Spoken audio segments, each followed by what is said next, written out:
Bom, graças a Deus, então nós vamos dar continuidade ao nosso curso de especialização na Carta aos Romanos, o versículo de número 4. A gente já estudou o 1, o 2, o 3 e agora estamos no 4.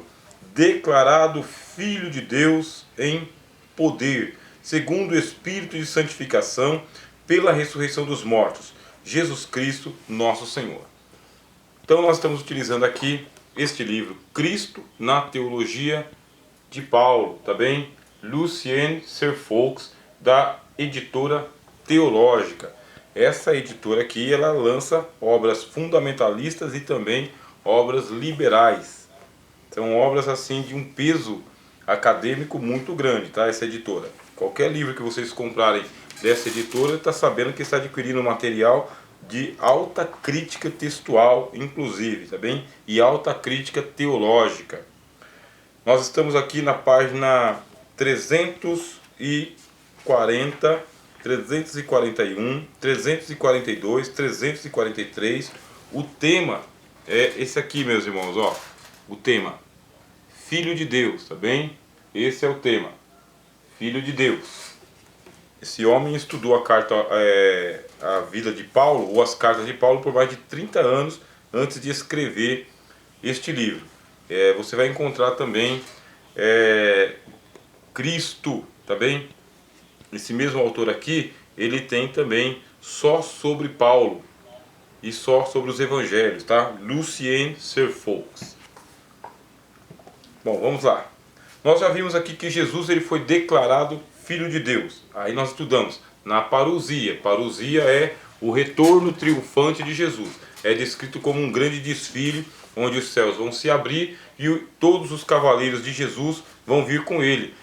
Os mortos serão ressuscitados e os vivos transformados. Qualquer irmão ou irmã que quiser retomar essa aula, está na nossa playlist lá no canal Conhecimento de Fronteira no YouTube. A iluminação tá boa para os irmãos? Tá ótimo, amado. Muito bom. Tá bem. Aí nós vimos na semana passada que Jesus também é o Filho de Deus na paixão. E por paixão nós vamos compreender o sacrifício do Senhor Jesus, tá bem? Ele abraçando a morte e ele vencendo a morte, como nós vimos aqui na semana passada, que o Senhor Jesus, ele venceu a morte assim, de uma maneira triunfante. A morte não pôde tocá-lo, a morte não pôde retê-lo, inclusive ele e o Espírito Santo agiram como dois missionários entrando no mundo dos mortos e encontrando todo mundo em prisão, e lá dentro Jesus Cristo anunciou o Evangelho de maneira triunfante. Ele e o Espírito Santo foram em dois até o mundo dos mortos. Começamos a falar também na semana passada que Jesus é o Filho de Deus na sua missão terrena. Nós estávamos aqui em Gálatas 4:4 falando sobre a plenitude dos tempos. E agora a gente vai dar continuidade, tá bem? Então vamos lá. Jesus esteve, portanto, na terra, em virtude de uma missão recebida do Pai, e por meio dela traz a salvação revestida de duplo aspecto. Vocês podem anotar aí o duplo aspecto da salvação do Senhor Jesus. Para os judeus, significa a libertação da lei. Para nós, é a elevação à qualidade de filhos de Deus. A libertação da lei relaciona-se com a morte de Cristo, segundo o tema paulino comum. Mas nossa adoção acha-se somente em relação causal com a morte e com a ressurreição, e depende formalmente da qualidade de filhos possuída por Cristo. Um dos temas que o apóstolo Paulo vai trazer para nós aqui na carta aos Romanos, meus irmãos, é sobre a nossa eleição em Cristo, ou adoção de filhos, na carta aos Gálatas, tá bem? Nós somos filhos de Deus. Nós somos filhos de Deus na mesma qualidade que o Senhor Jesus? Nós somos filhos de Deus de uma segunda categoria? Que tipo de filhos de Deus que nós somos? O apóstolo João ele fala: vede quão grande amor nos concedeu o Pai, que fôssemos chamados filhos de Deus. Deixa eu ver aqui a iluminação para ajudar os irmãos. Acho que melhorou, né? Então, paz, irmãos, paz a todos os irmãos e irmãs que chegaram agora, tá bem? Estamos aqui em Romanos capítulo 1, versículo 4. Então, que tipo de filhos de Deus que nós somos? Aí o apóstolo João fala: vede quão grande amor nos concedeu o Pai, em que fôssemos chamados filhos de Deus. Filhos de Deus, essa expressão filhos de Deus, ela começa a aparecer lá no Velho Testamento, tá bem? Dizendo que os filhos de Deus, eles se enamoraram com as filhas dos homens, tomaram para si todas quanto quiseram e casaram-se e davam-se em casamento, como disse o Senhor Jesus. Algo tão misterioso aconteceu para nós, que diz que os filhos destes filhos de Deus com as filhas dos homens se tornaram os homens gigantes da antiguidade, homens famigerados, também chamados de Nefilins, tá bem? Essa raça de Nefilins é uma raça que ela veio da união entre os chamados filhos de Deus e as filhas dos homens. Depois, essa expressão filhos de Deus, ela vai retornar novamente no livro de Jó. Aí no livro de Jó está dizendo que quando Deus estava criando o mundo, os seus filhos, os filhos de Deus, formavam um coro celestial, e esses Bnei Elohim, né? Bnei são os filhos, Elohim, deuses, tá? Os filhos de Deus, eles formavam um coral, um coro angelical, iam cantando enquanto Deus ia construindo o mundo, sabe? Colocando a mão na massa. Então eles faziam ali a trilha sonora da criação do mundo. É a segunda vez que você vai encontrar a palavra filhos de Deus nas Escrituras. Depois você vai ter filhos de Deus voltando no livro dos Salmos. No livro dos Salmos, mais uma vez. Então os anjos são chamados de filhos de Deus, tá bom? No Antigo Testamento. Evita-se a todo custo aplicar-se no Antigo Testamento, evita-se a todo custo aplicar-se a expressão filho de Deus aos homens, tá bem? Evita-se mesmo. Qualquer exegese que você começar a fazer no Antigo Testamento, você vai perceber que tem uma ausência de tratar os homens como filhos de Deus. São criaturas do Senhor Deus, são feituras de suas mãos, mas não são chamados filhos de Deus, tá bem? São chamados até amigo de Deus, como é o caso de Abraão. Abraão é chamado de amigo de Deus, seu amigo para sempre. Mas o próprio Abraão não é chamado filho de Deus. Agora, da onde que vem então essa expressão? Essa expressão ela aplica-se mesmo aos anjos de Deus no Antigo Testamento. O problema exegético é que em Gênesis capítulo 6 fala-se da união entre esses filhos de Deus e as filhas dos homens. Judeus, tá bem? Agora vocês podem anotar isso aí, que isso é um dado histórico, tá bem? Facilmente encontrado nos escritos judaicos, facilmente encontrados aí em algumas exegeses e inclusive algumas bíblias de estudo. Os judeus, eles vão dizer que esses filhos de Deus trata-se de uma raça de anjos, tá bem? Uma casta de anjos sexuada, tá bem? Todos os anjos são sexuados? Não. De acordo com essas tradições judaicas, que não se trata de uma tradição bíblica, mas de tradições judaicas e de fontes extra-bíblicas também, Deus teria criado uma geração de anjos, uma casta de anjos, uma categoria de anjos com possibilidade de procriação. Então, para onde que entra para nós? Entra para o ramo das lendas judaicas, tá bem? Lendas judaicas. Só que são lendas judaicas que elas se firmaram dentro de uma tradição rabínica até o século do Senhor Jesus, até o século I. Na verdade, essa tradição rabínica ela foi até o século II, meus irmãos. Para vocês terem ideia. Quer dizer, se você estudasse lá nas escolas de judaísmo do século I, você ouviria com facilidade esta explicação de que os filhos de Deus de Gênesis capítulo 6 trata-se de uma das castas de anjo que caiu. Esta casta de anjo que caiu, caiu com as mulheres. De que maneira? Se uniram a elas em união conjugal. E não somente com uma mulher, mas com todas quantas eles quiseram. Todas as raças de anjos são assim? Não. Ao menos uma delas é assim. Tradições, lendas, mitos judaicos. Mas quando chegou no século II, os pais da igreja, quer dizer, os primeiros teólogos depois da era apostólica, os pais da igreja, eles pararam para estudar angelologia do Novo Testamento. Não a angelologia judaica, mas a angelologia do Novo Testamento. E em o Novo Testamento, o Senhor Jesus diz que os anjos de Deus não se casam nem se dão em casamento, tá bem? E assim serão também todos os filhos da ressurreição. Não vão se casar e nem se dar em casamento. Significa que todos os anjos de Deus são assexuados? Agora sim. Agora nós sabemos pelo Novo Testamento que os anjos de Deus são assexuados. Todas as castas de anjos são assexuadas de acordo com esses textos do Antigo Testamento e as tradições judaicas? Não. Pelo menos uma delas era sexuada. Na tradição islâmica, meus irmãos, isso aí é uma nota de rodapé para vocês colocarem aí.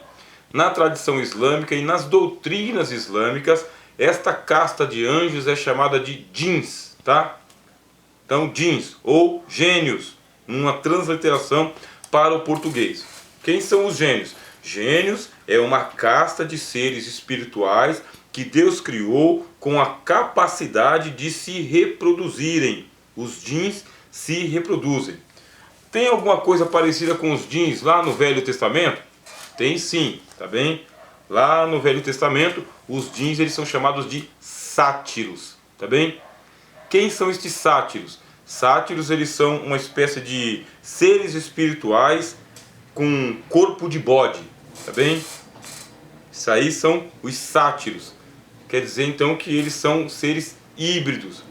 Você consegue perceber esses seres com facilidade lá no Velho Testamento? Não. Por quê? Porque nós somos de uma angelologia do Novo Testamento e não do Antigo Testamento. O que eu estou dizendo para os irmãos aqui é para que vocês possam colocar aí nas notas de rodapé de vocês de que não é fácil se aplicar a expressão filhos de Deus aos homens, mas foi aplicado aos anjos. Quando chega em um Novo Testamento, Cristo vai ter um problema.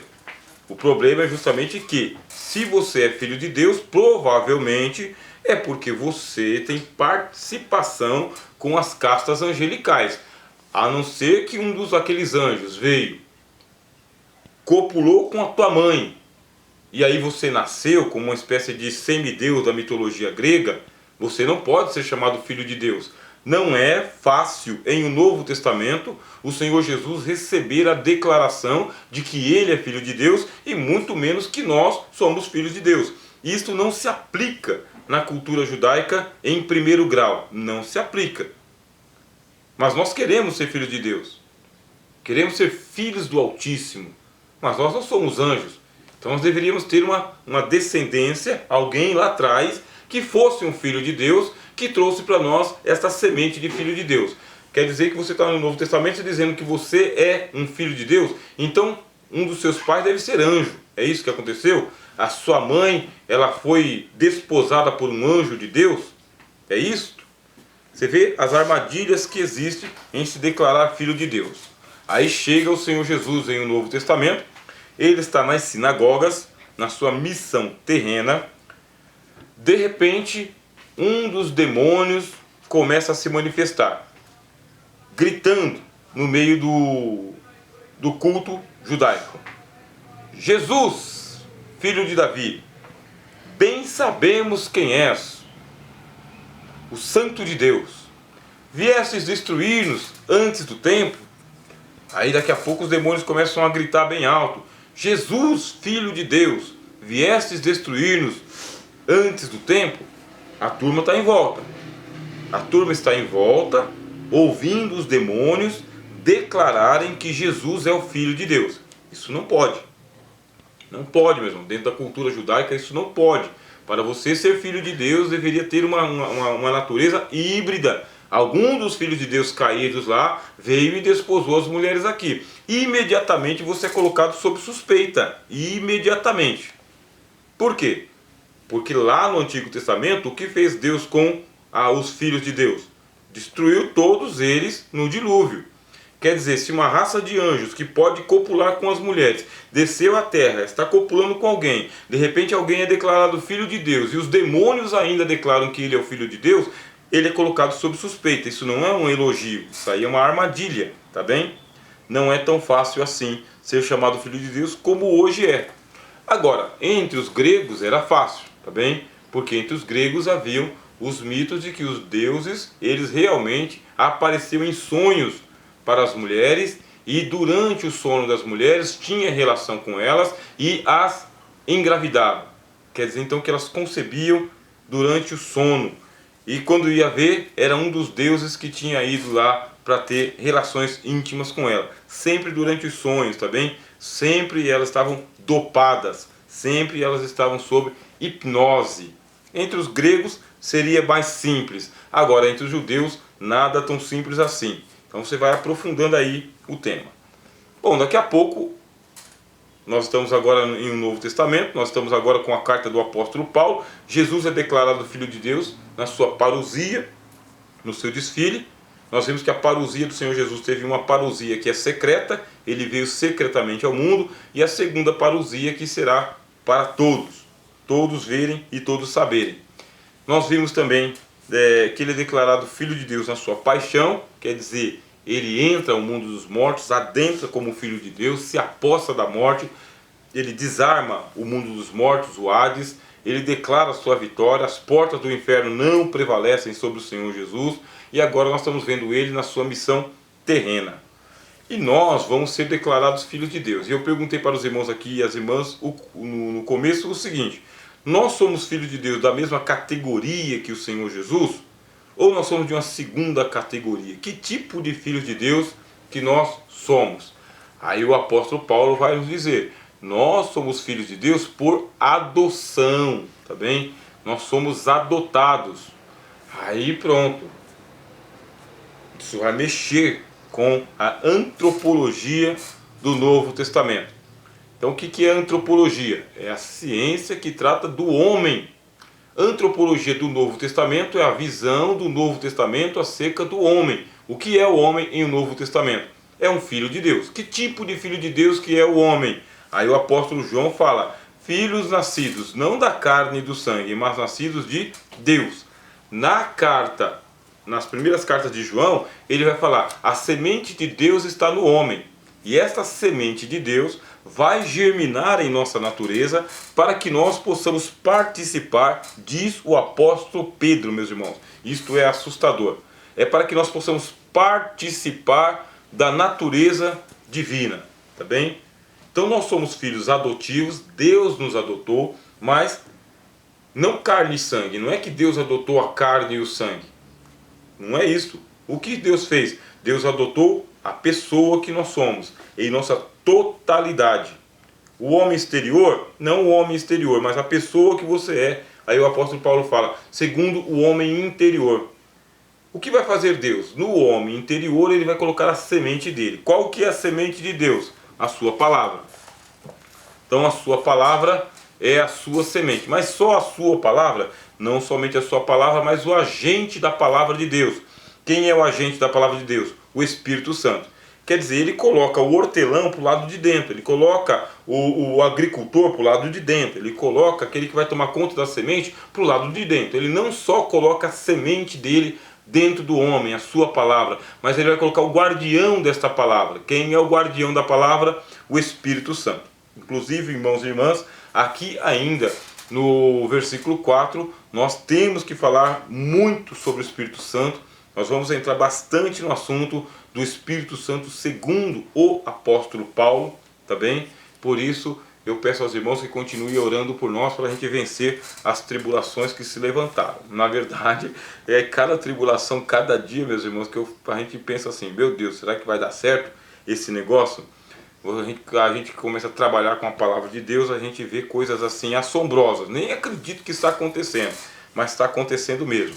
E ou você continua investindo no chamado do Senhor, na sua misericórdia e na sua graça, ou você joga a toalha, porque só a graça. E Jesus disse, a graça nos basta. Bom, deixa eu fazer uma pausa aqui para vocês poderem fazer as suas primeiras perguntas e apontamentos.